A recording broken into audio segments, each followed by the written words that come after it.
so nice. Thank you, Michael. When I was 19, I was learning to fly, and I was on my first solo flight, and I was coming in on the runway. I don't know if you know about runways, but there's some keys, some white keys at the front. And my instructor had sent me off on my own, and I was determined to do him proud by landing on those keys perfectly. Well, I didn't do such a perfect landing. In fact, the aeroplane I was flying started to porpoise. Porpoising is moving like this. I started jumping down the runway. I jumped so high, in fact, with the plane that I started heading straight towards the control tower.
You might have read in my bio about the fact that I came from a biodynamic farm.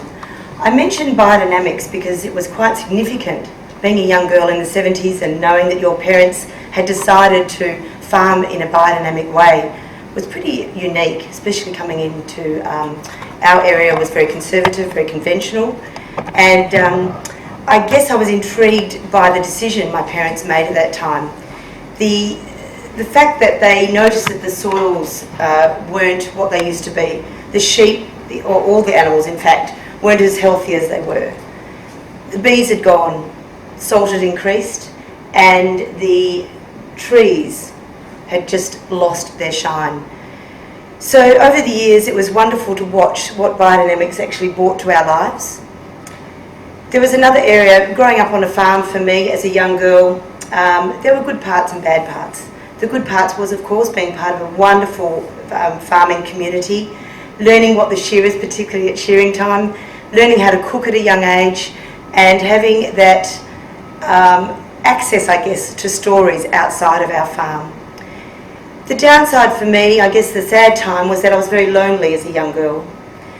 I was the only girl in the family, other than my mum, and the boys and particularly Dad and Mum were very into farming. Of course, that was their main job. But for me, I didn't fit. I didn't know where I fitted in that sort of environment, other than to say that I cooked. So from the age of 10, I started cooking for the family. I started cooking for shearers. I enjoyed watching their faces as they ate the various dishes that my mother and I had started. Moving on into later in my life, things happened in threes. In the early 90s, I left my marriage with 3 small children. My house caught alight. I can't say it burnt down because it didn't, it caught alight. And my mother died. The house catching alight was one of those surreal moments where I was, as a single mother, doing various jobs, and one of them this particular day was cleaning someone's house, and I came home to neighbours who were very glum sitting on my front doorstep, and I thought, what is everyone doing? And I imagined that someone had died, because quite clearly you don't come home to a group of neighbours sitting on your front doorstep with a house that looked okay. Once they told me that the house in fact had burnt inside, I was questioning them, well, how would that be possible? Walking inside was something that changed in me. All I worried about was not actually my contents, it was about my 3 children. Were they safe? Yes, they were at school. And it was an incredible sense of community getting behind me, getting behind my children, helping me to get my life back together. In effect, I was homeless. The difference for my homelessness was that I had a network of friends to reach out to, incredible as they were. My children went to Hollywood Primary School, and it's here where we formed some incredible relationships, and they rallied around. They raised money, they got us sheets, they got us clothes, and luckily one of the ladies that I was cleaning her house for, she had a spare house in Swanbourne, so she allowed us to live there for a short time. We didn't think much about it, we just rallied on. It was what you did. The old farming spirit is that you have adversity but you just pick up and off you go. It was sort of an interesting time. That house didn't actually last too long for us. It was a bit sad really, because the kids were settled. I was doing lots of different jobs, catering jobs. I can remember one that was very interesting. I was cooking out of this little tiny kitchen for 70 people for a 40th, and it was huge. I thought, why did I take this on? What was? And all I could think of was I needed some money to feed my children. I can remember at that very same time I had $5 to live on for 3 days, and I just didn't think about it. I look back now and I just don't know how I coped. But I do know is that I had to keep going. And the other job is I actually made up a home delivery service. This was delivering organic food. So I found the growers. I made up a order sheet, if you like. I wrote newsletters, and I started my little business. And off I went, and collecting food from the growers, I'd bring it back to Perth. I used a friend's catering business to pack the boxes, and the boxes would be delivered to homes by me while my children were at school. One night I often had to wake my children up at about 8 o'clock to go down to this organic farm down the south of Perth, and this one night I had a Toyota Camry, and I remember my 3 children in their car seats, all in the back seat, and I had so much food squashed into this car, and I had a cabbage, and the cabbage was just next to one of my son's heads, and I thought, just don't think I can do this anymore. This is just, I mean, if I could take a picture of that moment, it was quite amazing. So I drove back home and I thought, you know, I need to pass this on. I can't do it. Then the house that we were living in became, it wasn't available anymore. So the next adventure for us was choosing where to live. Very little money. A friend of mine suggested a caravan park, and I thought, sounds like a great idea. Where would we live? Which caravan park? Coogee Caravan Park. So we ventured down and had a look, and the kids all thought this was a great idea. Let's live in a caravan park. So for $60 a week rent, now this was in the 90s, so I'm sure it's not that now, but $60 a week was affordable for us. We moved in. We had the most interesting 3 months. In fact, if you ask my children today, they would say it's the best 3 months of their life. We had a man that lived next to us who was a civil engineer. He travelled the world with his job. He lived in Cottesloe. He became an alcoholic. He lost everything. He lost his wife, he lost his family, and he lost his house. And he was living next door to me. And he would open up a can of beer at 8 o'clock in the morning and start drinking to drown his sorrows. I grew a garden at the front of the caravan. I made it our home. And I'm forever grateful for that experience.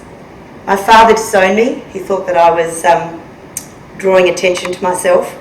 My friends loved visiting because they were on my adventure. We would go to the beach, and I don't know if you've been to Coogee Beach, but it was very, very simple, rustic back in those days. I think it's a little bit different now with the housing there. But we had some fun. My children at that time were going to the Steiner School in Bibra Lake, so we it was just easy for us. Then fast forward to 2007, and this is where Michael met me at the food store, Deli Cafe. I always wanted to own a cafe. Part of my being was feeding people, was connecting people through a community. The food store definitely gave me that. The food store, as Michael said, was full of yogis, full of business people.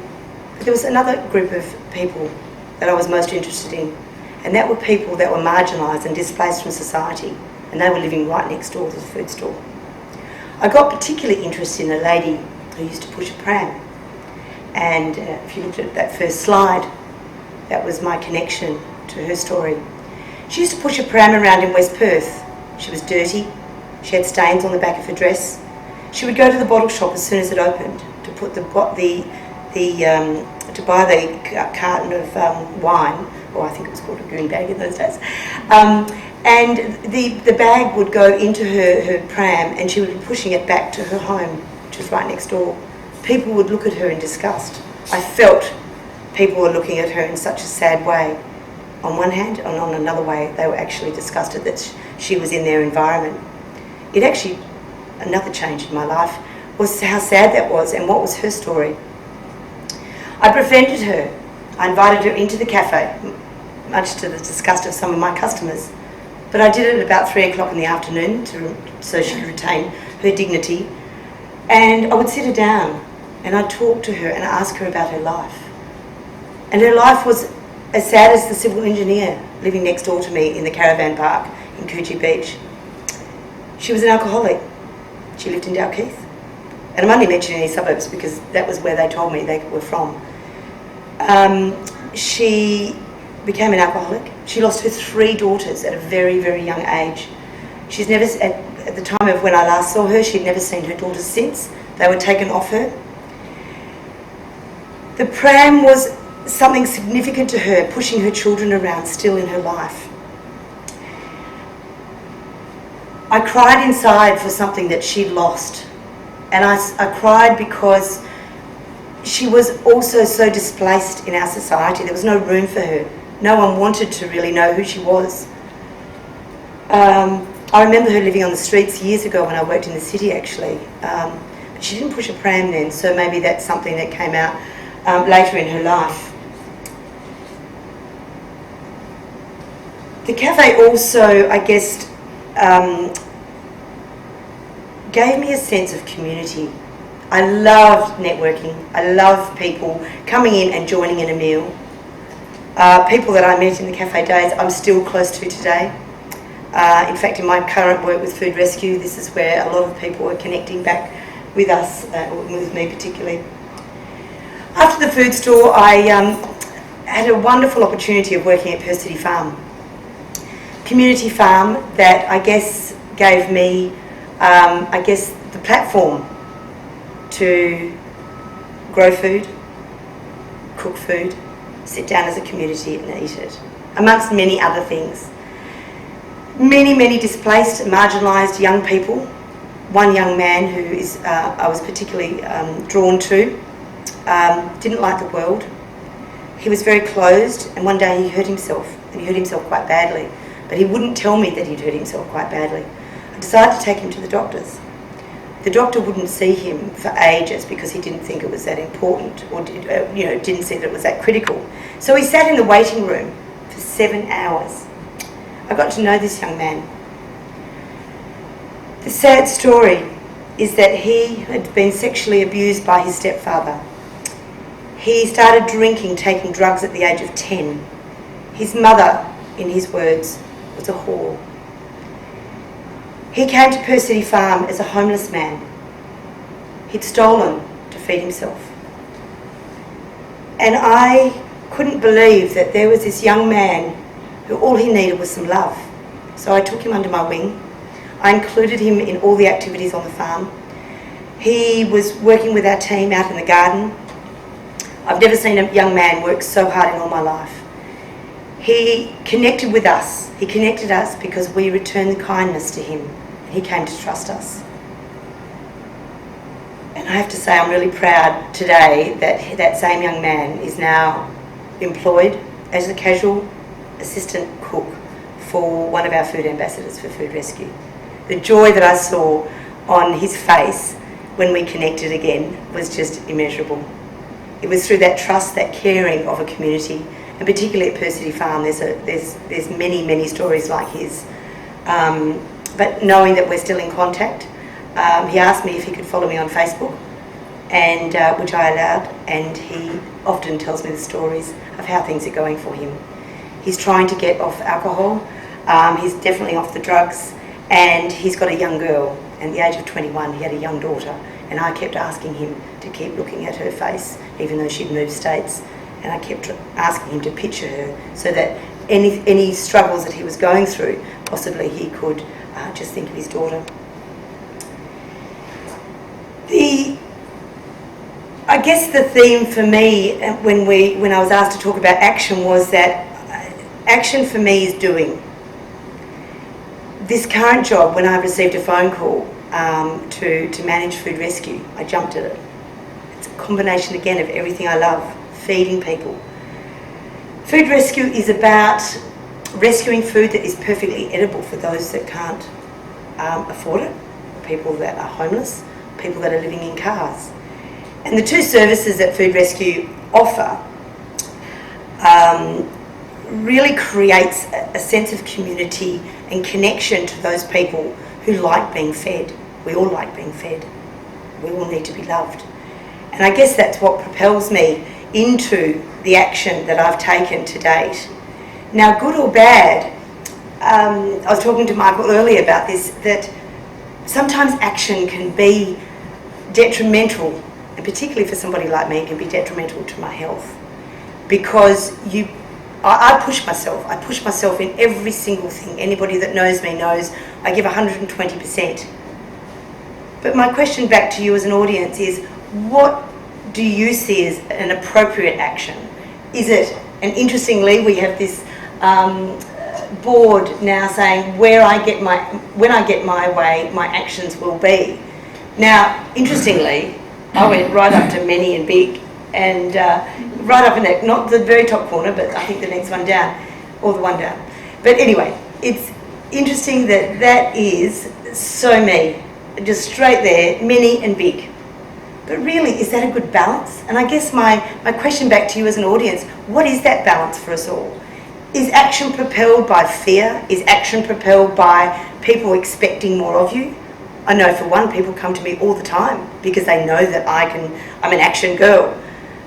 But I'm not quite sure that that's really a healthy way to be. I'm not very good at saying no, I know that. Oh, and by the way, I miss the control tower.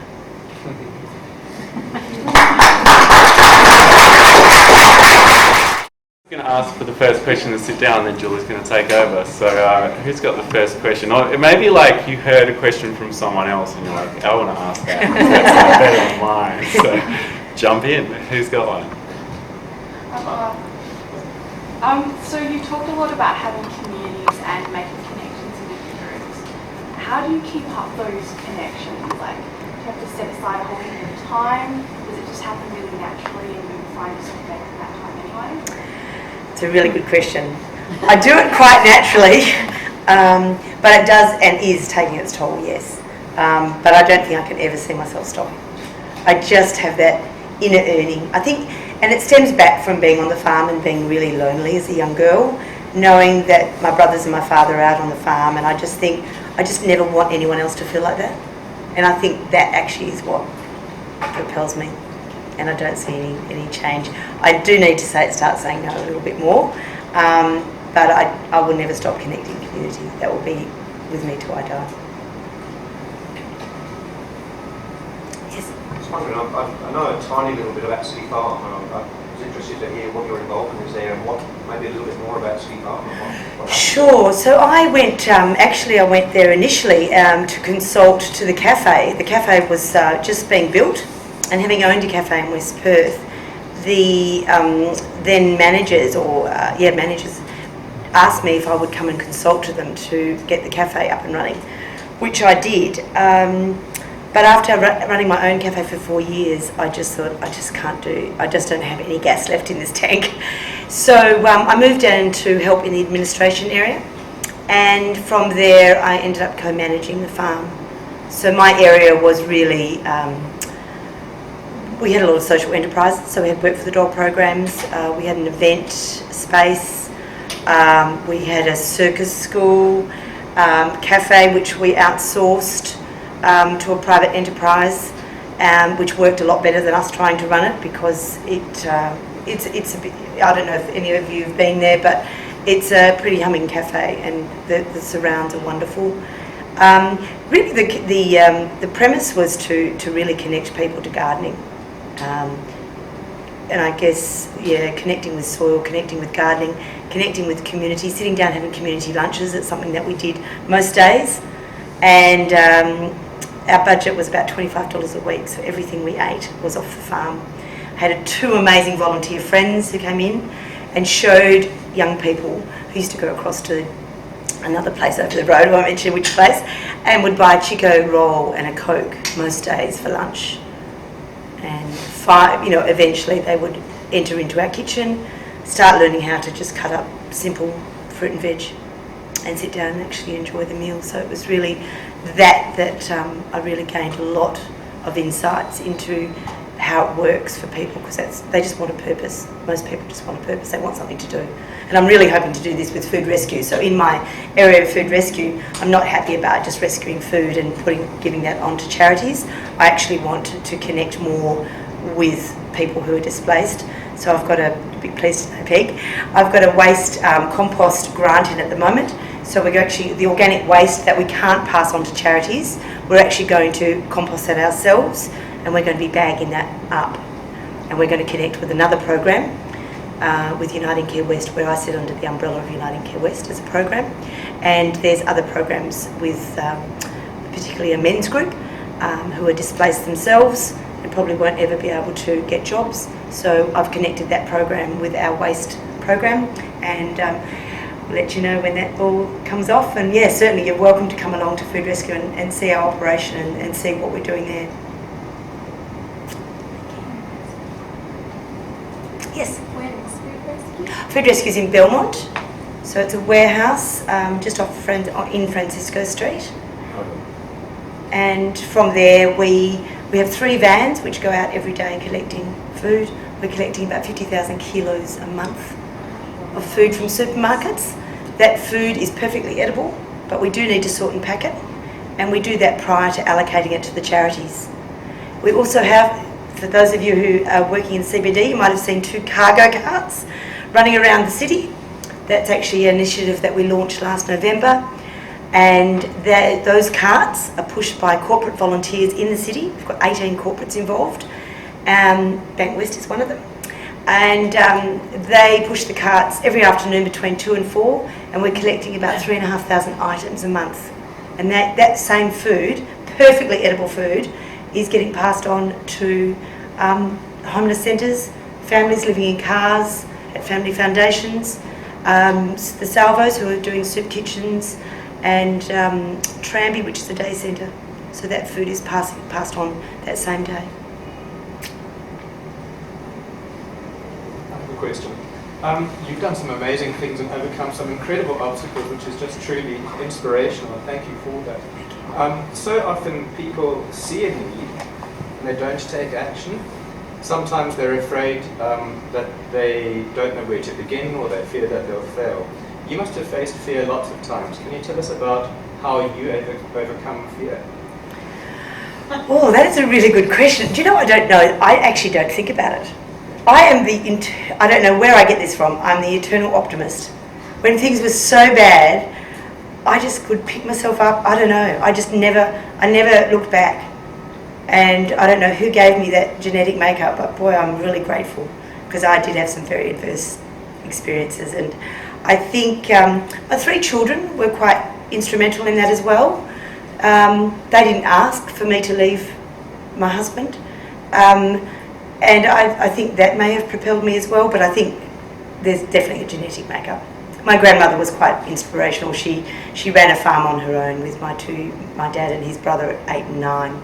Her husband was killed in the war, and she ran a farm on her own, and maybe I've got that Broad gene. I'm named after her. She's a Julie Broad, I'm a Julie Broad, I'm not sure. But yeah, I'm very glad that I have it, if it is a gene. What I'm also grateful for, I think, is the amazing amount of people that I've met on the way. I'm so enriched, and I wouldn't change anything for the world. I absolutely, people say, wouldn't you have liked an easier life? And I thought that I wouldn't be who I am today. There's no way. I mean, you can't go through life just, and I wouldn't want to go through life with blinkers just looking forward. I want to see as wide and for as long as I can. So thank you.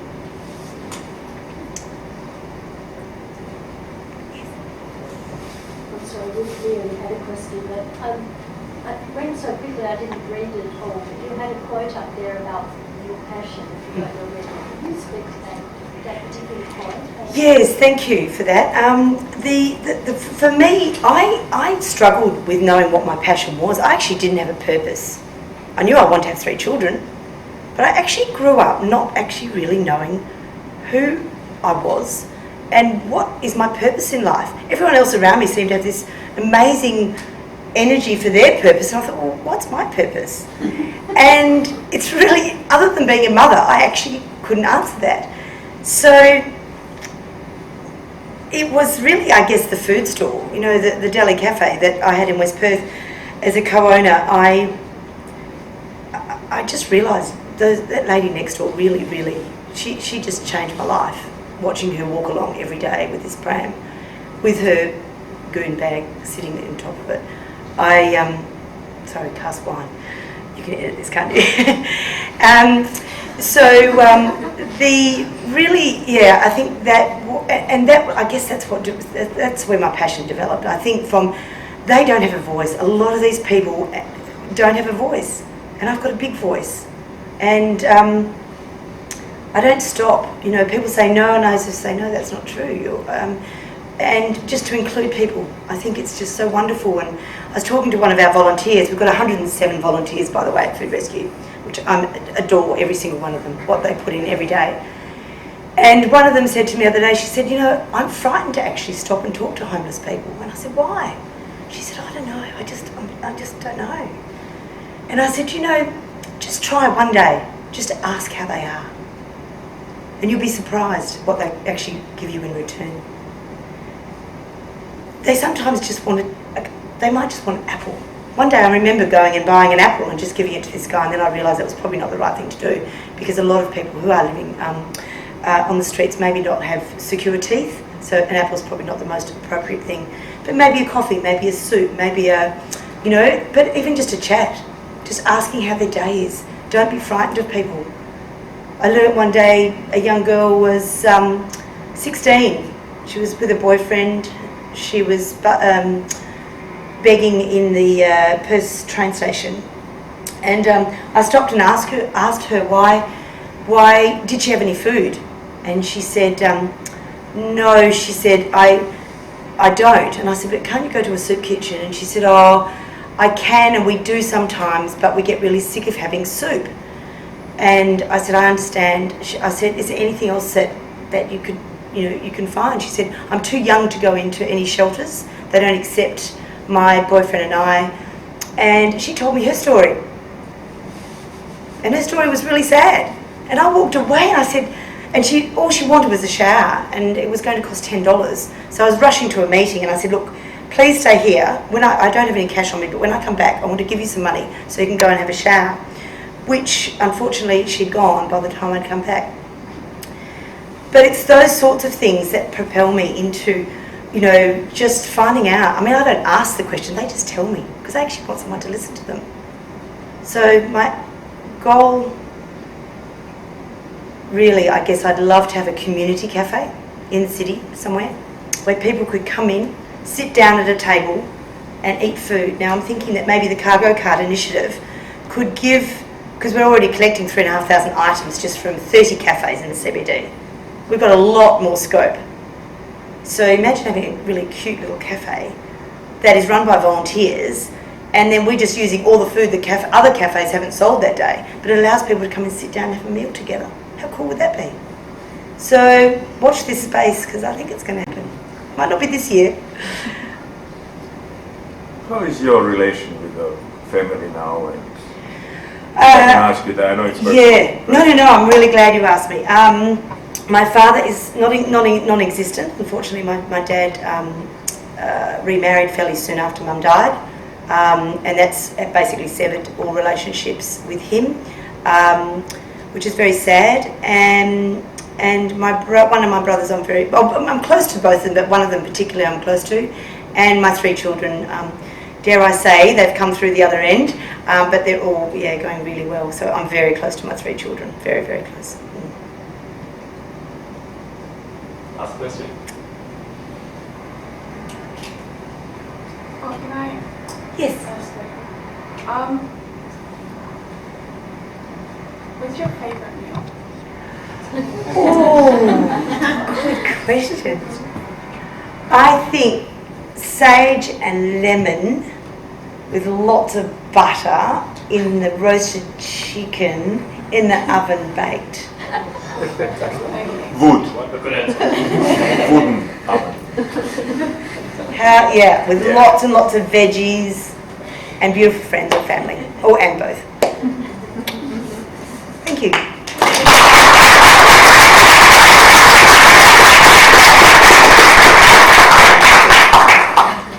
Thank you so much, Julie, for doing that tonight. And I just want to thank Michael for organizing this event, and to thank all the fantastic team, so Tiziana, Paul, Greg, and Royce and Clay, for giving a hand and really coming out to these events every month and helping out. So thank you so much, and please stick around and talk to each other afterwards if you have the time and you don't have to rush to work.